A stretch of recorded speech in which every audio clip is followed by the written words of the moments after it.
Então, gente, eu queria discutir rapidamente uma aplicação legal de sistemas lineares, que é para interpolação polinomial. No livro do Rhodes vocês vão ver outras aplicações, por exemplo, para circuitos elétricos, né? Tem muitos sistemas que acabam redundando na solução de sistemas lineares. Particular em interpolação polinomial. Então, o que seria isso? Imagina que você tem, eu vou desenhar um plano cartesiano aqui. Suponho que você tem um certo conjunto de pontos, tá? Todos com abscissas distintas. Por exemplo, podem ser o resultado de algum experimento, né? E você quer saber qual é o polinômio, vou desenhar em amarelo, por exemplo, de menor grau que passa por todos esses pontos. Então, estou desenhando livremente um polinômio aqui. Então, seria um polinômio p de x, o grau dele suficientemente elevado, né, para passar por todos esses pontos aqui. Então, a ideia é saber o seguinte: que polinômio é esse? Será que ele é único? Né? Será que tem mais de um polinômio que interpola todos esses pontos, ou seja, passa por todos esses pontos? Então, para responder isso, vamos começar com um sistema mais simples. Vamos pensar um sistema com 2 pontos só. Então, eu tenho 2 pontos no plano, por exemplo, de coordenadas x1, y1 e x2, y2, certo? E vamos fazer a hipótese de que as coordenadas das abscissas são diferentes, certo? Então seria natural pensar, nesse caso seria algo assim: você tem 2 pontos, né? As coordenadas aqui nas abscissas x1 e x2, e você quer saber qual é o polinômio de menor grau que passa por esses pontos. Então você pode passar uma reta, você pode passar de repente uma parábola ou um polinômio de grau mais alto, mas a gente quer saber o polinômio mais simples possível, de menor grau que passa por esses 2 pontos. A gente sabe, né, que é uma reta, mas vamos ver se essa solução vai sair naturalmente. Então, o que eu vou fazer? Se eu já estou supondo que é uma reta, eu quero ver se eu consigo mostrar que só tem uma reta, né? Então, basicamente resolver um sistema linear. Então, eu vou supor, né, que meu polinômio é uma reta. Então, a reta, de maneira genérica, vai ser dada dessa forma, né? Eu tenho aí 2 coeficientes reais, a e b, que eu preciso determinar. Vocês sabem que para resolver esse problema, basicamente eu preciso caracterizar a reta como se ela estivesse passando por esses 2 pontos. E isso, né, se expressa por um par de equações. Eu preciso dizer que no ponto x1 essa função vale y1, né? Então, para a reta passar por esse ponto aqui, o valor dela em x1 tem que ser y1. Da mesma maneira, para ela passar pelo outro ponto, o valor dela em x2 tem que ser y2. Bom, isso substituindo, né, x1 e x2 nessa função aqui em cima, vai dar para a gente o seguinte sistema de equações lineares, né, não homogêneos. Então, isso aqui é p de x1, é o valor da reta em x1. Isso aqui é p de x2, o valor da reta em x2. E a gente tem, então, quais são as incógnitas do problema? x1, y1, x2, y2 são as coordenadas desses 2 pontos foram dadas, tá? Então, essas são fixas. O que a gente não sabe, justamente, esses coeficientes são as nossas incógnitas. Então, a gente pode reexpressar isso de maneira matricial, né? Então, eu posso escrever isso como uma certa matriz de coeficientes. Nesse caso, vai ser 2 por 2. Aqui vai ter nossa matriz com as incógnitas e o resultado, o vetor com as constantes y1 e y2. E aí, se a gente, né, colocar aqui no sistema, na verdade eu vou preferir colocar nessa outra ordem aqui para as incógnitas, ok? Então, começando com o coeficiente que tem a potência mais baixa de x, né, que é b.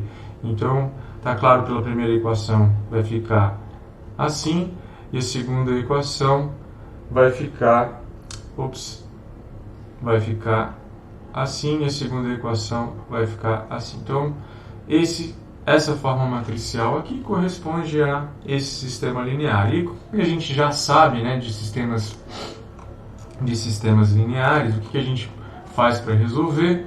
Bom, se eu quiser resolver por eliminação gaussiana, eu vou primeiro escrever a matriz aumentada desse sistema, né, que é a matriz que eu tenho a partir da matriz de coeficientes, né, essa matriz A de coeficientes e essa outra matriz B com as constantes y e y2. Então, eu simplesmente acrescento mais uma coluna com as constantes, obtenho uma matriz aumentada, né? E aí, para saber se esse sistema tem solução ou não, e que soluções seriam essas, a gente aplica o procedimento de eliminação gaussiana. Então, a gente tem uma matriz como outra qualquer, x1, y1, x2, y2 são apenas números, né? Então, a gente pode operar com eles. Então, a gente vai lá fazendo a eliminação gaussiana. Por exemplo, aqui eu já identifico a primeira coluna não nula, o primeiro elemento já não é 0, é 1, vai ser o nosso pivô. Vou usar ele para zerar quem está abaixo dele. Então, eu mantenho a primeira linha e eu faço uma operação sobre as linhas dessa matriz para obter esse resultado. Então, o mais natural aqui é multiplicar a primeira linha por menos 1 e somar a segunda. Se a gente faz isso, a gente vai ficar com essa matriz aqui, certo? Bom, ainda não está na forma escalonada reduzida, né? Na forma canônica, porque a gente precisa agora fazer com que esse candidato a pivô, que é o primeiro elemento não nulo da segunda linha, seja igual a 1. Então eu preciso dividir por x2 menos x1 a segunda linha. E eu posso fazer isso, né, porque por hipótese, vejam, eu estou assumindo x1 diferente de x2. Então eu vou dividir por x2 menos x1, a primeira linha permanece inalterada, aqui vai ficar 0, 1, y2 menos y1, x2 menos x1, certo? E tá aí. Ainda não está, né, na forma canônica, reduzida por linhas. O que eu precisaria fazer é zerar esse cara aqui, que está na coluna do segundo pivô, certo? Então, o que eu faço? Multiplico a segunda linha por menos x1 e somo a primeira. Se eu faço isso, eu obtenho a matriz na forma que a gente conhece. Então aqui não vai mudar nada, aqui vai ficar 0. Bom, aqui eu vou multiplicar esse elemento por menos x1 e somar y1. Então vai ficar uma coisa assim, menos x1 que multiplica y2 menos y1 sobre x2 menos x1 mais o y1 que estava lá, e a linha de baixo vai ficar como ela estava, 0, 1, y2 menos y1, x2 menos x1. Então, aí, finalmente a gente tem a matriz na forma escalonada reduzida, né? Equivalente à matriz aumentada originalmente. A gente sabe que o sistema linear dado por essa matriz é equivalente, tem as mesmas soluções, e como a matriz de coeficientes aqui tem posto máximo, né? Como a gente está vendo, esse sistema aqui ele é possível, né? O posto da matriz aumentada é igual ao posto da matriz de coeficientes e é determinado, né? Já que a gente tem exatamente o maior posto possível para a matriz de coeficientes, que é igual a 2. Então ela foi reduzida à identidade. Então se a gente agora reescreve o sistema linear, esse sistema linear que vem daqui, ele é qual sistema? Vejam que lembrar, né? Quem são as nossas incógnitas. B é a primeira incógnita. Então, esse cara aqui corresponde a B e esse cara aqui corresponde a A. Então, eu fiquei com A igual y2 menos y1, x2 menos x1. E B é essa soma aqui, que vai dar x2, y1 menos x1, y2 sobre x2 menos x1. Então vejam, o sistema ele é determinado, quer dizer, só tem um polinômio, né, de grau 1 que passa por esses pontos, E é a reta que tem como coeficientes esses números aqui, funções dos pontos que foram dados. Tá? Então agora a questão é a seguinte: como é que a gente resolve o problema original? Quero saber qual é o polinômio mais simples, né, de menor grau, que passa por todos os pontos dados aqui. Então, para isso a gente tem esse resultado aqui. Né? Esse resultado diz o seguinte: de maneira geral, né, se você tem dados, vamos falar que a gente tem n mais 1 pontos, por exemplo, de coordenadas x0, y0, x1, y1, né, etc., até xn, yn, e a gente quer que os pontos tenham todas abscissas distintas, né, então eles têm todas essas coordenadas do eixo x distintos, 2 a 2 distintos. Então existe, agora vem a afirmação importante, um único. Então primeiro, existe um polinômio e ele é único, de grau menor ou igual a n. Eu tenho n mais 1 pontos, então eu tenho um polinômio de grau menor ou igual a n, que passa por esses pontos, certo? Então antes a gente tinha 2 pontos, então n era igual a 1, e tal. A versão do teorema seria que existe um único polinômio de grau menor ou igual a 1 que passa por esses 2 pontos. Foi o que a gente mostrou. É uma reta. A gente determinou que reta que é essa. Então vamos lá. Aqui é a mesma coisa, só aumentou o número de pontos, mas a gente também vai cair num sistema linear. Né? Então que sistema linear seria esse? Então, veja, eu vou supor que esse polinômio tem uma certa cara. Vamos supor que esse polinômio é um polinômio de grau no máximo n. Então ele tem que ter essa cara aqui, né? Ele tem que ter um certo número de coeficientes, n mais 1 coeficientes.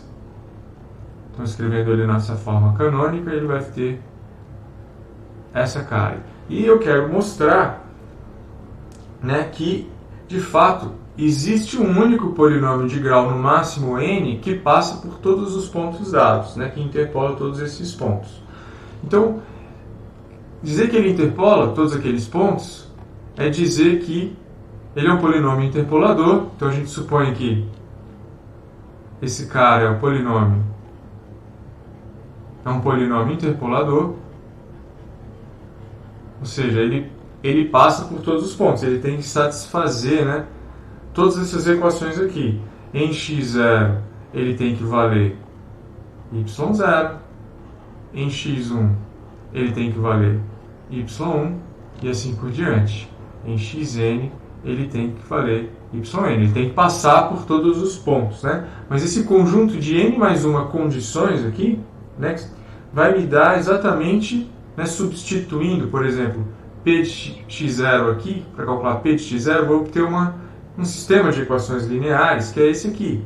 Então eu tenho a0 mais a1 x0 mais a2 x0 ao quadrado, etc.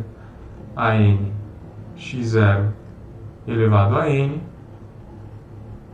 igual a y0. Né? Isso é a equação p de x0 igual a y0, né? Para esse polinômio que está aqui. Mas isso é a primeira equação, você tem que fazer isso para todas elas. Se você fizer, você vai obter um sistema de equações lineares não homogêneo, né? Então, p de x1 vai me dar essa equação aqui.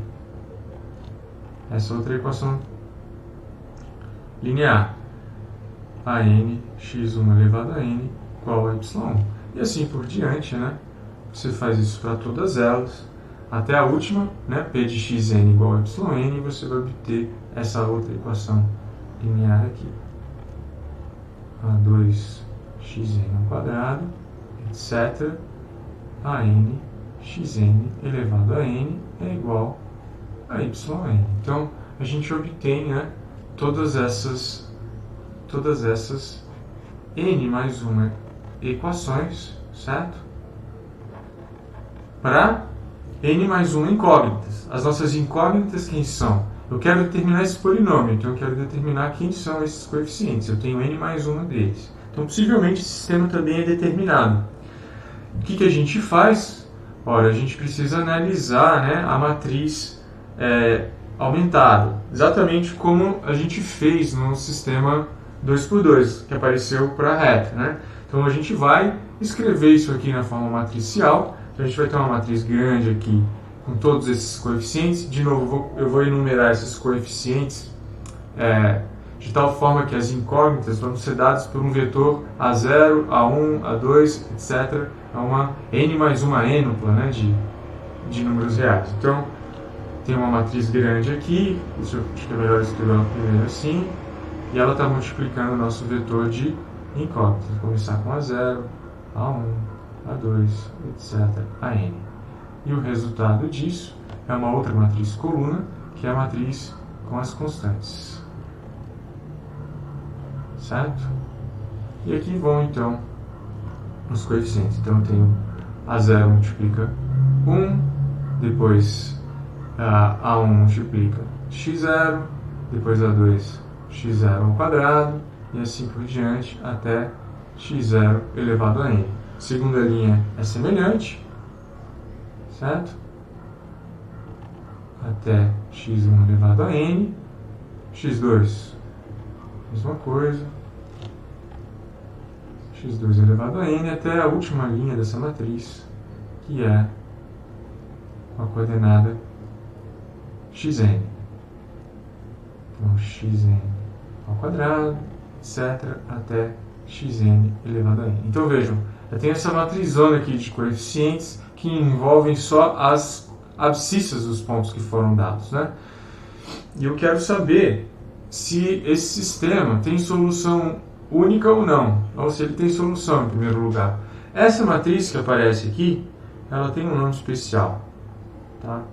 Essa matriz é a matriz de Vandermonde. E eu vou deixar para vocês, como exercício, mostrar que esse sistema tem solução única. Então você pode fazer isso da seguinte forma, né? Você pode provar, por exemplo, que o determinante dessa matriz é diferente de zero, ou você pode fazer exatamente o que a gente fez aqui, tá? Aplicar eliminação gaussiana ou de Gauss-Jordan de um jeito esperto. O que eu proponho, minha proposta de como provar isso, você calcula o determinante dessa matriz usando a expansão por Laplace do determinante dela. Então tem um jeito de fazer essa expansão de tal forma que o determinante aparece de maneira relativamente fácil. Você pode começar com uma matriz 3x3 para ver o que acontece e depois você faz uma indução para obter a forma geral para a matriz, nesse caso a matriz n mais 1, né, por n mais 1. Muito bem, então eu vou deixar isso em aberto, para calcular o determinante dessa matriz e provar que é diferente de zero se somente se as coordenadas, né, x0, x1, x2, xn são todas distintas entre si, que é a hipótese para o nosso problema, né? Que essas coordenadas são todas distintas. Então vamos lá. A gente tem então já o teorema demonstrado, né? Com esse resultado que eu mencionei, esse sistema é determinado. Então, de fato, existe um único polinômio, né? Só tem uma solução, existe um único polinômio de grau até n, que é interpolador.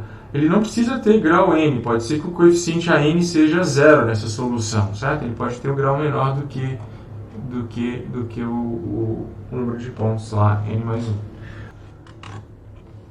Agora vamos aplicar a interpolação polinomial para esse conjunto de pontos aqui que é dado. Então, são 4 pontos no plano, né? Todas as abscissas são distintas, né? Então, pelo teorema, eu devo ter um polinômio de grau no máximo 3, então ele tem que ter essa estrutura aqui. Ele vai ter 4 coeficientes, A0, A1, A2, A3, 4 coeficientes reais que a gente precisa determinar, certo? Com base nas condições, né, que no ponto 1, né, no ponto 1 ele vale 3, no ponto 2 ele vale menos 2 e assim por diante. Né? Com esse conjunto de 4 condições, o teorema me garante que existe um único polinômio de grau no máximo 3 que satisfaz essas condições, certo? Que é o polinômio interpolador para esses pontos. Então, a gente não precisa montar o sistema novamente, a gente já fez isso no caso geral. No caso geral, a gente vai cair nesse sistema, matriz de coeficientes é a matriz de Van der Monte. Né? Então, tudo que a gente tem que fazer é pegar as abscissas e colocar na matriz de coeficientes. Eu já vou escrever a matriz aumentada direta. Né? Então, aqui, por exemplo, o primeiro ponto, 1, então 1 a 0, 1 a primeira, 1 ao quadrado, 1 ao cubo, e o 3, que é a ordenada correspondente. Então, eu faço isso para cada um dos pontos, para 2, para 3 e para 4. Eu tenho aqui a matriz de coeficientes, acrescida de uma coluna, que é a matriz dos valores da função, me dá a matriz aumentada do sistema linear, né, desse sistema linear aqui, que é um sistema determinado. Então, fazendo escalonamento, a eliminação de Gauss-Jordan, nesse caso, a gente obtém essa matriz na forma reduzida, que me dá imediatamente essa solução. Ou seja, o conjunto de solução tem um único elemento, né, que é essa quádrupla de números reais. Portanto, o polinômio tem exatamente essa forma. Né? O 4 corresponde ao A0, 3 ao A1, menos 5 A2 e 1 ao coeficiente A3. Né? Eu estou seguindo esse esquema que está aqui. Né? Comecei dando o primeiro nome ao coeficiente correspondente à potência mais baixa de x, até chegar no coeficiente correspondente à potência mais alta de x. E aí a gente determina o polinômio interpolador.